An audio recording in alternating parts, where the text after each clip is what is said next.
በኢትዮጵያ ከፍተኛ በጀት ፈሰስ ተደርጎባቸው የሚገነቡ መንገዶችና ድልድዮች ተገቢውን አገልግሎት ሳይሰጡ የሚበላሹ መንገዶች እልባት የሚያገኙት መቼ ይሆን?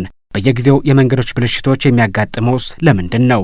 የሚገነቡም ሆነ የሚጠገኑ መንገዶች በተያዘላቸው ጊዜ የማይጠናቀቁትስ ለምን ይሆን? በሀገሪቱ ባሉ አካባቢዎች በየጊዜው በሚከሰት የመንገድ ብልሽት ነዋሪዎችና አሽከርካሪዎች ሲያማርሩ ይሰማል።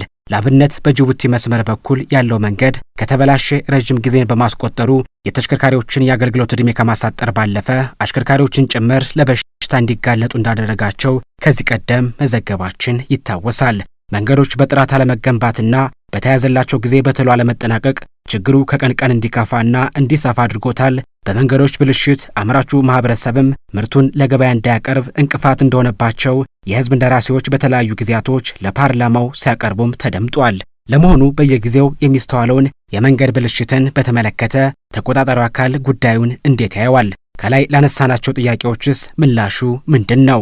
ኢንጂነር መስፍን ነገው የኢትዮጵያ ኮንስትራክሽን ባለስልጣን ዋና ዳይሬክተር ናቸው።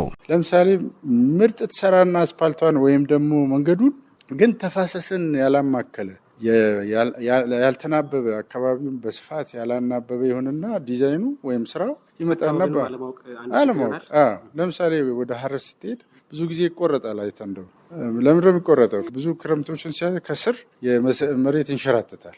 ሲገነባ ያልታሳቢ ያልተደረገም ማለት ነው። መጀመሪያ ከመገንባቱ በፊት ለመሬት መንሸራተቱ መፍትሄ መስጠት አይደለም። አሁን አባይ በረሃ አይተ እንደው አንደኛ ቶሎ ዲትሮሬት ይሆናል፣ ሁለተኛ ከስር ሲሰበር ታያለ ከስር መሬት ተንሸራቶ። ይሄ ከጂኦሎጂውን በደንብ አጥንቶ መፍትሄ ሰጥቶ አለመሄድ ነው። ሌላው ሲገነባ ብዙ ዲፌክቶች አሉ ለጥራት መጓደል። ለምሳሌ ራይት ኦፍ ክሊር ሳይሆን አንድ የተወሰነው ፓርቲ ሰራና መንገድ ወይ 1 ኪሎ ሜትር ልትሆን ትችላለች ውዝግብ ያለባት ይቆማል። ከዛ በዛች ምክንያት 10 ዓመት 6 ዓመት ምናምን ይቆያል። 6 ክረምት አሳለፈ ማለት ነው። አሁን ተመለሰ ሰራ የጥራት ጉለት ይኖረዋል። እንደገና ደግሞ የስንገነባ የማቴሪያል አጠቃቀም ባለሙያዎችን አቅም እንደገና ደግሞ የባለሙያዎች አቅም እንግዲህ ሲባል ከአቲቲዩድ ጀምሮ ነው። ለምሳሌ ኮራፕትድ የሆነ መሐንዲስ ቢኖር ብዙ እውቀት ሊኖረው ይችላል፣ ጥበብ ሊኖረው ይችላል። ብዙ ግን ኮራፕትድ ከሆነ በቃ ጥራት ላይ የሱ እውቀት ዜሮ ነው የሚሆነው ማለት ነው። መንገዶች በቶሎ እንዲበላሹ ከሚያደርጓቸው ምክንያቶች መካከል ሌላኛው ደግሞ ከተወሰነላቸው የጭነት ክብደት በላይ በሚያልፉ ተሽከርካሪዎች ጭምር ነው ሲሉ ዋና ዳይሬክተሩ ተናግረዋል። መንገዶች በተያዘላቸው ጊዜ እንዳይጠናቀቁ ከሚያደርጓቸው ምክንያቶች አንዱ በመንገድ ምክንያት በእርሻ ቦታ ካሳ የሚፈጠር መጓተት መሆኑንም ይናገራሉ።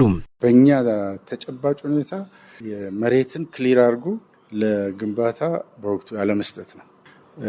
ይገባኛል ለምሳሌ ቤት ካለበት እርሻ ከሆነ ንብረትን አንስቶ ክሊር ካሳ ማለት ነው። ከዛ ጋር ተያይዞ በጣም እንደ ምሳሌ ማንሳት የሚቻል ብዙ ፕሮጀክቶች በዚህ ነው የሚዘገዩት።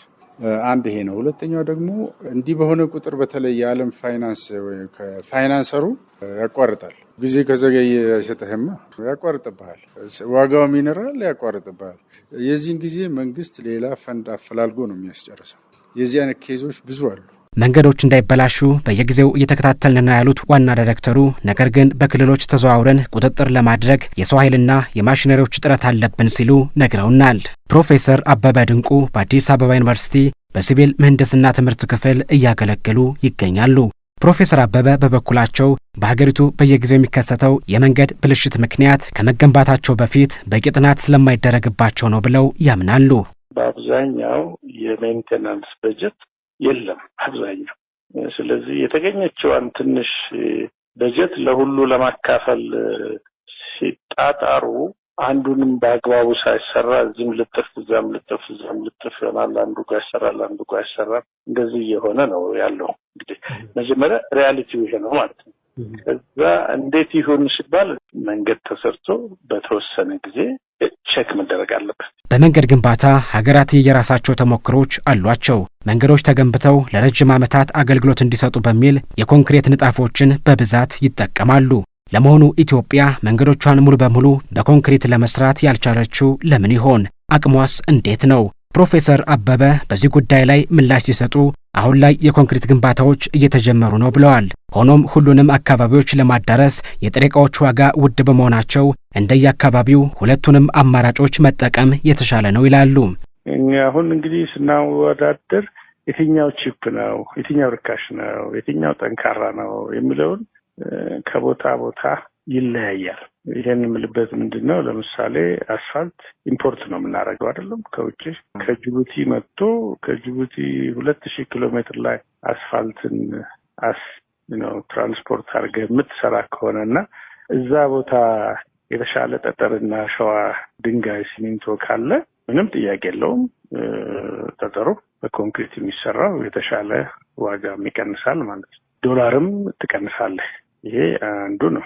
አንዛዘር ሃንድ ደግሞ ጠጠር የሌለበት ቦታ፣ የአሸዋ እጥረት ያለበት ቦታ ሲሚንቶን ከረጅም ቦታ ትራንስፖርት የምታረግ ከሆነ ደግሞ እሱም እንደዚሁ አስፋልቱ አድቫንቴጅ ሊመታ ይችላል። ስለዚህ ኬዝ ባይ ኬዝ ነው የሚታየው። ሁለቱንም እንደየቦታዎቹ ይወስናል። እንደየቦታው ትወስናለህ እንጂ ሁሉ ጊዜ አንዱ ዘበሽት የሚባል ነገር የለም። በኢትዮጵያ በየጊዜው የሚበላሹ መንገዶች እልባት እንዲያገኙ መንገዶች እንደተገነቡ በየጊዜው የሚቆጣጠር ራሱን የቻለ መስሪያ ቤት መቋቋም እንዳለበት ፕሮፌሰር አበበ ይመክራሉ።